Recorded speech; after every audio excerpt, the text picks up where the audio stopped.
அகத்தியர் ஜோதிட வித்யாலய அறக்கட்டளை வழங்கும் ஜோதிட கருத்தரங்கு விழா கொல்லிமலையிலே நடைபெற்றுக் கொண்டிருக்கிறது. இந்த விழாவிலே பேசுறதுக்காக எனக்கு அனுமதி கொடுத்த ரவிஷ் ஜெயக்குமார் ஐயா அவர்களுக்கு ஒரு நன்றியை முதலில் தெரிவித்துக் கொள்கிறேன். பெற்றதாயும் பிறந்த பொன்னாடும் நற்றபாவானினும் நன்னி சிறந்தனவே, மாசில் வீணையும் மாலை மதியமும் வீசுதென்றலும் வீங்கில வேணிலும் மூசு வண்டரை பொய்கையும் போன்றதே ஈசன் எந்தன் இணையடி நீழலே. குருவாழ்க, குருவே துணை. ஜோதிட சொந்தங்களுக்கு வணக்கம். நான் இன்னைக்கு என்ன பேச வந்திருக்கேன் அப்படின்னு கேட்டீங்கன்னா, நிதி திதியை பிடித்தால் நிதி வெல்லலாம் அப்படிங்கிறது ஒரு டாபிக்கு. ஆனா இது இந்த திதியில தான் எல்லாம் இருக்குங்க. அதாவது திதி 15 திதிகள் இருக்கு. வளர்பிறையில 15, தேய்பிறையில 15, ஆக 30 திதிகள் இருக்கு. இந்த திதிகள்ல பாத்தீங்க அப்படின்னா, திதிகள் வச்சு நம்ம நிதியை சரி பண்ணிக்கலாம். திதி தான் நம்மளுடைய பொருளாதாரத்துக்கு முக்கிய காரணகர்த்தா யாருன்னு சொல்லி பாத்தீங்கன்னா திதி. அப்போ இந்த திதி நம்ம சரி பண்ணணும். எப்படி சரி பண்ணணும்? திதியை ஆக்டிவேட் பண்றதுனால நீங்க கேள்விப்பட்டிருப்பீங்க. ஆனா எனக்கு தெரிஞ்சு இப்போ எப்படி ஆக்டிவேட் பண்றதுன்னு எனக்கு தெரியல. ஆனா யாராலும் தெரிஞ்சவங்க இருந்தா சொன்னா நம்ம கேட்டுக்கலாம், ஒன்றும் தப்பு இல்லைங்க. ஆனா நமக்கு தெரியாம கூட இருக்கலாம். ஆனா என்னை பொறுத்த வரைக்கும் திதி வச்சு எப்படி சரி பண்றது அப்படிங்க எனக்குள்ள ஒரு மெத்தட் இருக்கு. அது வாஸ்துல வச்சு அதை நம்ம சரி பண்ணிக்க முடியும். அந்த நிதியை நம்ம தக்க வைத்துக் கொள்ள முடியும் அப்படிங்கிறது ஒரு சூட்சமான விதி. இது நான் சொல்லப்பட்டதல்ல, இது மூல நூல்கள் உள்ளது, காலங்காலமா இருக்கக்கூடிய ஒரு இதுதான். இதுல என்னன்னு கேட்டீங்கன்னா, நம்ம திதிகளை மொத்தமா 5ஆ பிரிக்கணுங்க. ஒன்னு பிரதமை திதி அப்படின்னு பாத்தீங்கன்னா, பிரதமை, சஷ்டி, ஏகாதசி அப்படிங்கிறது ஒரு செட்டு. துவிதியை, சப்தமி, துவாதசி அப்படிங்கிறது ஒரு செட்டுங்க. திருதியை, அஷ்டமி, திரியோதசி அப்படிங்கிறது அது ஒரு செட்டு. சதுர்த்தி, நவமி, சதுர்த்தசி அப்படிங்கிறது ஒரு செட்டுங்க. பஞ்சமி, தசமி, அமாவாசையார், பௌர்ணமி அப்படிங்கிறது ஒரு செட்டு. இப்ப பாத்தீங்கன்னா, இந்த பிரதமை, சஷ்டி, ஏகாதசிங்கிறது நந்தா திதிகள் பேருங்க. இந்த திதிகள் நந்தா திதி என்ன பண்ணும்னா, இந்த நந்தா திதி தானே இயக்கிக் கொள்ளும். அதுக்கு யாருமே நீ அதை செய் இதை செய்யணும் ஆர்டர் போட வேண்டாம். அவங்க அவங்களுடைய கடமை என்னவோ அந்த கடமை தெளிவா அவங்க அவங்களோட டைமுக்கு எப்ப செய்யணுமோ, எந்த நேரத்தில் செய்யணுமோ அதையே தெளிவா செய்து முடிக்கக்கூடிய வல்லமை பெற்றவர்கள் நந்தா திதி அப்படின்னு பேருங்க. அடுத்தது துவிதியை, சப்தமி, துவாதசி, இது பத்ரா திதின்னு பேருங்க. இந்த பத்ரா திதி என்னன்னு கேட்டீங்கன்னா, இந்த பத்ரா திதியை அதை இயக்கணும். ஒரு ஆள் பின்னாடி இருந்து இயக்கணும். அதாவது ஒரு வண்டி நிக்குதுன்னு வச்சுங்களேன், அந்த வண்டி கொஞ்சம் தள்ளி விட்டு ஸ்டார்ட் பண்ணி விட்டீங்கன்னு வச்சுங்களேன், அப்புறம் நல்லா போய்க்கும். அப்போ இதை தள்ளி விடுறதுக்கு ஒரு ஆள் வேணும் அப்படிங்கிறது இந்த பத்ரா திதி. அடுத்தது திருதியை, அஷ்டமி, திரியோதசி. இந்த திதி பாத்தீங்கன்னா, இதுக்கு பேர் வெற்றி திதின்னு சொல்றோம், ஜெயா திதின்னு பேருங்க.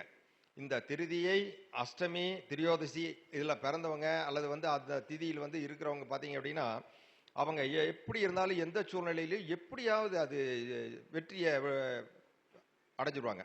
என்ன காரணம்னா, இதுக்கு என்ன பிரச்சனை, ஏன் நாம் இந்த வெற்றி பெற முடியல, நம்ம வெற்றியை பெற முடியாததுக்கு என்ன காரணம் அப்படிங்கிறத கண்டுபிடிச்சு, அதனுடைய இதையை கண்டுபிடிச்சு, மூலத்தை கண்டுபிடிச்சு, அந்த மூலத்தை நிவர்த்தி செஞ்சு இவங்க அந்த வெற்றி படியை போய் தொட்டே தீருவாங்க அப்படிங்கிறத சொல்லலாம்.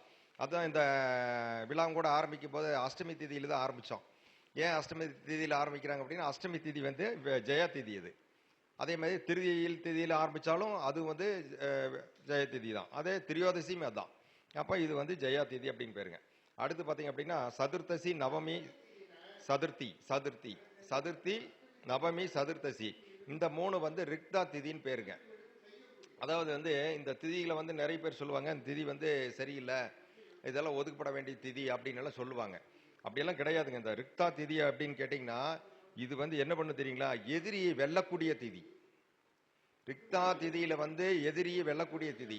எப்படிப்பட்ட எதிரியோ நம்மளை விட பலவான நம்ம அவங்க கூட நம்ம சந்திக்கணும்னு ஒரு முடிவு இருக்கு அப்படின்னா, இந்த திதியில நீங்க போய் அவங்கள போய் எதிர்த்தீங்கன்னா நீங்க ஜெயிச்சிடலாம். ஒரு பலவான் மேல ஒரு கேஸ் போடணும் அப்படின்னு நினைச்சா, நம்ம இந்த திதியில அவங்க மேல கேஸ் ஃபைல் பண்ணோம்னா நம்ம ஜெயிச்சிடலாம். அல்லது அவர்கிட்ட ஒரு பேச்சுவார்த்தை நடத்தணும். ஒரு பெரிய ஆளு, அவர் நம்ம இருக்கிற ரேஞ்சை விட அவன் ஒரு 10 மடங்கு 20 மடங்கு அதிகம் இருக்கிற ஆளு, அந்த ஆள்கிட்ட நம்ம போய் பேச்சுவார்த்தை நடத்தணும்னு இந்த திதியில போய் பேச்சுவார்த்தை நடத்தணும் அப்படின்னு பண்ணோம் அப்படின்னா, அவங்க நம்ம இந்த ரிக்தா திதி தான் ஜெயிக்கும். ரிக்தா திதிக்காரர் அவங்களுக்கு என்ன பண்ணுன்னு தெரியும். ரிக்தா திதிக்கு சூட்சமங்கள் தெரிந்த திதி தான் இந்த ரிக்தா. இந்த ரிக்தா சாதாரணமாக நினைச்சிடக்கூடாதுங்க. நீங்க எல்லாம் நவமி திதியில தான் உங்களுக்கு இது பண்ற கிருஷ்ணர். அடுத்து பார்த்தீங்கன்னா இந்த சதுர்த்தசி திதியில பார்த்தீங்கன்னா உங்களுக்கு மகாபாரதம் போர்னு அந்த களப்பலி கொடுக்கறதையும் கூட அப்படியே வந்து உல்டா பண்ணி மாத்தி விட்ட திதி இந்த திதி. இந்த மாதிரி வேலையெல்லாம் வரும். இந்த வேலையெல்லாம் பண்ணக்கூடியது யாருன்னா அமாவாசை திதியில தான் என்ன பண்ணாருங்க நம்ம இவர் வந்து அபிராமி பட்டர் அமாவாசை அன்னைக்கு என்ன சொல்லிட்டாரு ராஜா கிட்ட, இன்னைக்கு பௌர்ணமின்னு சொல்லிட்டாரு. பௌர்ணமின்னு சொல்லிட்டு அமாவாசையை பௌர்ணமின்னு சொல்லிட்டு ராஜா கிட்ட சொன்னா என்ன சொல்லுவார் அவரு, சிறைச்சேதம் பண்ணிடுவேன்னு சொன்னார். ஆனா அதெல்லாம் இருக்கட்டும், ஏன் உன்னால வந்து இது நிலவு காட்ட முடியுமா, காட்டுவேன் அப்படின்னாரு அபிராமி பட்டர். நீ போடு பந்தல போடு, 100 பந்தல போடு, நான் வந்து காட்டுறேன் இல்லையா பார் அப்படின்னு சொல்லுவார். இல்லைன்னு உனக்கு கட்டி தொங்கிட்டு தீ வச்சு விட்டுருவேன், பரவாயில்ல அப்படின்னாரு. ஆனா வந்து அவர் பாத்தீங்களா ஒரு நம்பிக்கையோட அவர் வந்து அந்த பாடின உடனே அம்பாள் வந்து தன்னோட மூக்குத்தி கழட்டி வீசினாலாம். அது வந்து நிலவு மாதிரி தெரிஞ்சுதான். அப்ப ராஜா வந்து என்ன பண்ணாரா, மன்னிப்பு கேட்டு அவர்கிட்ட இருந்தாராம். அதான் அந்த அபிராமி பட்டர்கிட்ட. அபிராமி அந்தாதி பாடினது அவர் தான். அது மாதிரி இந்த திதிகள் பாத்தீங்க அப்படின்னா இந்த பஞ்சமி தசமி அமாவாசை இந்த திதிகள் வந்து பூரணா திதின்னு பேருங்க. இந்த திதிகள் வந்து அது நல்லது, வெற்றி பெறக்கூடிய திதி. பூரணா திதி இதுல பிறந்த பஞ்சமியிலையோ தசமியிலையோ அமாவாசையிலையோ பௌர்ணமியிலோ பிறந்த ஒரு ஜீவனுக்கு எந்த விதத்திலையும் அவங்களுக்கு வந்து குறைபாடுகள் வர்றதில்லைங்க.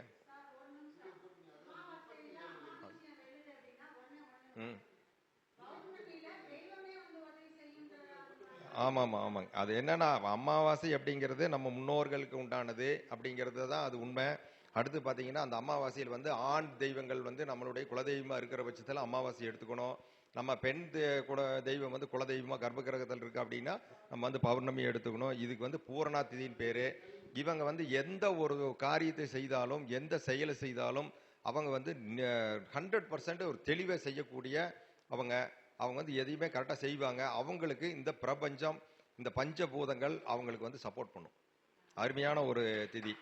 இதை வந்து வச்சு நம்ம என்ன பண்ண போறோம், சரி இதெல்லாம் சொல்றீங்க சார், எல்லாம் ரைட்டு தான், இதை வச்சு எப்படி வந்து நிதியை பிடிக்கிறது, அங்கதானே பிடிக்கணும். அப்ப இது வந்து எப்படி ஒன்று பிடிக்கணும், முயல் பிடிக்கணும்னு கண்ணி வைக்கணும்னு சொல்லுவாங்க. அது மாதிரி இது வந்து என்ன பண்ணணும், நம்ம எப்படி பிடிக்கலான்னு பார்ப்போம். இது நம்ம வாஸ்துபடி வாஸ்துல நம்ம சொல்ல போறோம். இப்போ அதாவது வந்து இப்போ நந்தா பத்ரா ஜெயா ரிக்தா பூர்ணா அப்படின்னு சொல்லி 5 இருக்குங்க. இந்த 5ல பாத்தீங்கன்னா நம்ம வீட்டினுடைய நுழைவாயிலுங்க, வீட்டினுடைய நுழைவாயில் மெயின் என்ட்ரன்ஸ் சொல்றோம்ல, அந்த கதவு மெயின் டோர் இருக்கு பாருங்க, அதுதான் வந்து உங்க திதி சொல்லுதுங்க. நீங்க உள்ளுக்குள்ள இருக்கிற டோரை பத்தி எல்லாம் நீங்க கவலைப்பட வேண்டாங்க, அதெல்லாம் ஒன்றும் பிரச்சனை இல்லை. ஆனா நுழைவாயில் அப்படிங்கிறது வந்து நம்ம கேட்டு கிடையாதுங்க, வீட்டினுடைய மெயின் டோர். இதுதான் வந்து நம்ம நிதி இருக்கு, அங்கதான் வந்து நிதி வச்சிருக்கிறாங்க.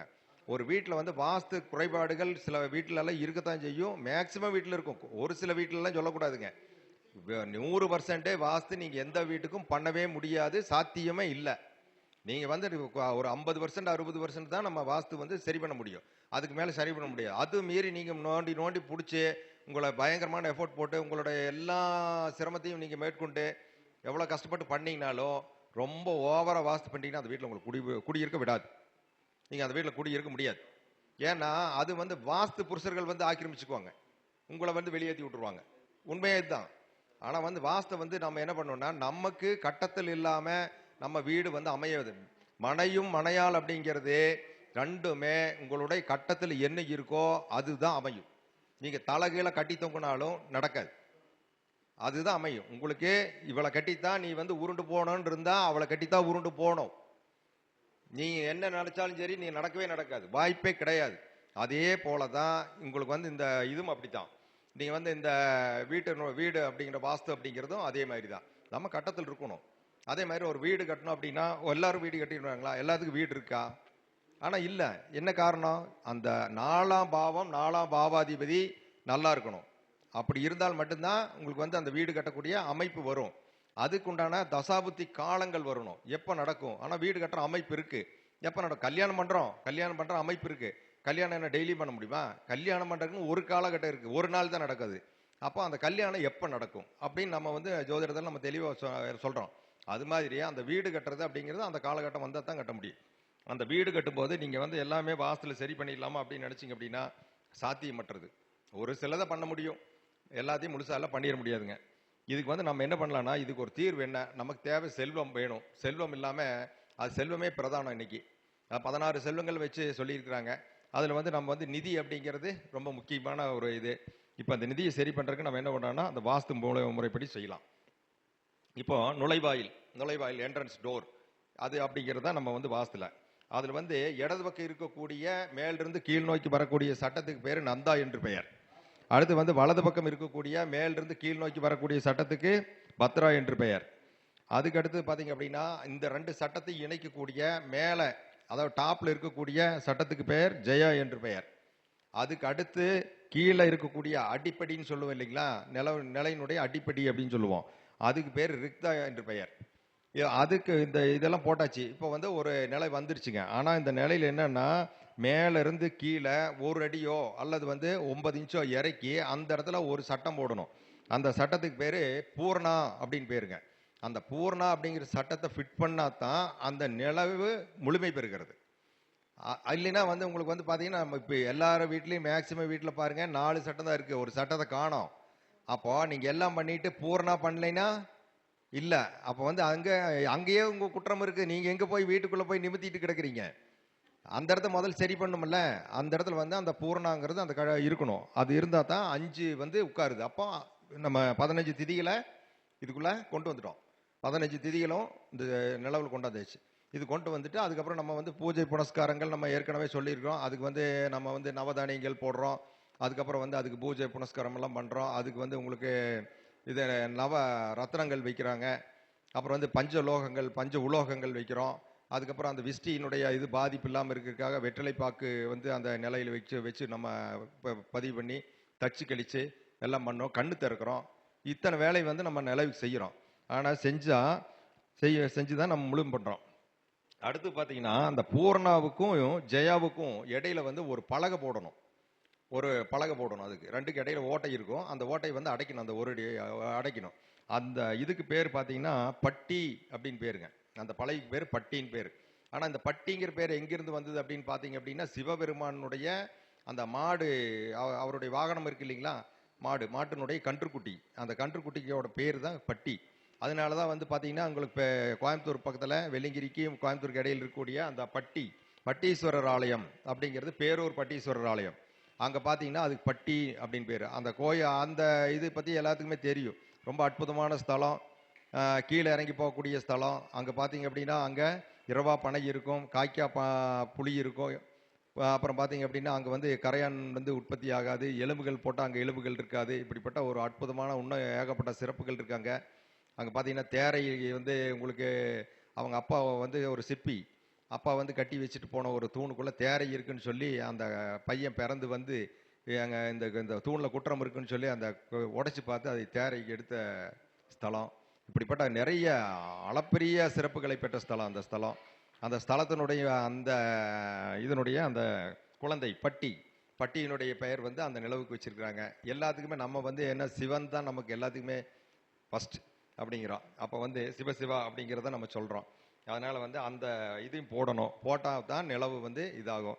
இதை வந்து எல்லாருமே செய்யும் போது நமக்கு வந்து என்ன பண்ணுதுன்னா, நல்ல ஒரு இதையா நமக்கு வாஸ்துவை அமைச்சு கொடுத்துரும். நிதி வந்து நமக்கு வந்து இது இருக்கும். நிலவை வந்து மதிக்கணும், நிலவை வந்து நல்லா சுத்தமாக வச்சுக்கணும். அதுக்கு வந்து டெய்லி வந்து இது பண்ணணும். பொட்டெல்லாம் வைப்பாங்க, மஞ்சள் பூசுவாங்க.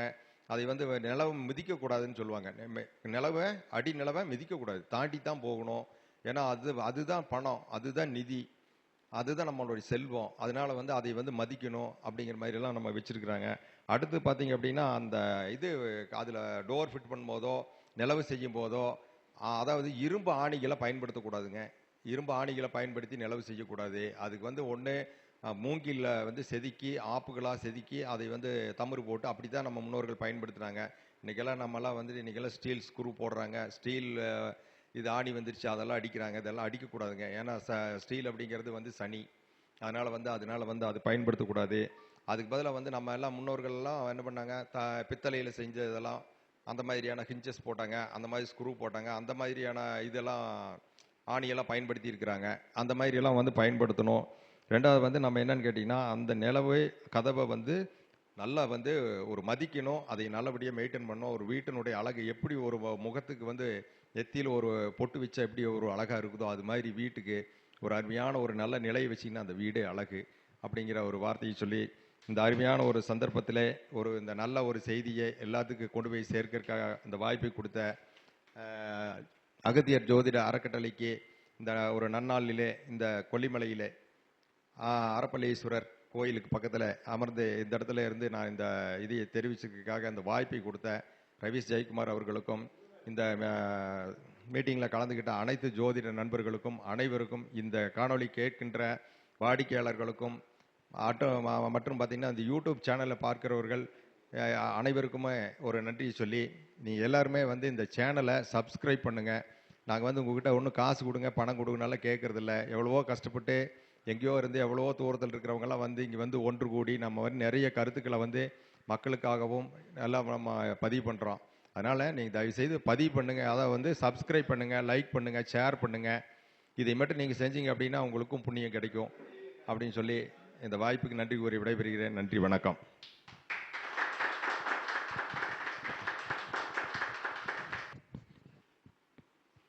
இப்போ நம்ம ஐயா பேசுனாங்க, அதாவது கன்னியப்ப ஐயா பேசுனாங்க. அவங்க திதிகளை 5 வகையாக பிரித்து ஒவ்வொரு திதி எந்த வேகத்தில் வேலை செய்யுது அப்படிங்கிறத அழகாக வீட்டு வாஸ்துல வச்சு திதியை அப்ளை பண்ணி சொன்னாங்க. இது வரைக்கும் யாரும் சொன்னதில்லை, புது முறையாக சொல்லியிருக்காங்க. அவங்களுக்கு கண்டிப்பாக ஒரு எதிர்பார்ப்பு வெற்றி பெறும் அப்படிங்கிறத ஒரு விஷயம். என்ன காரணம்?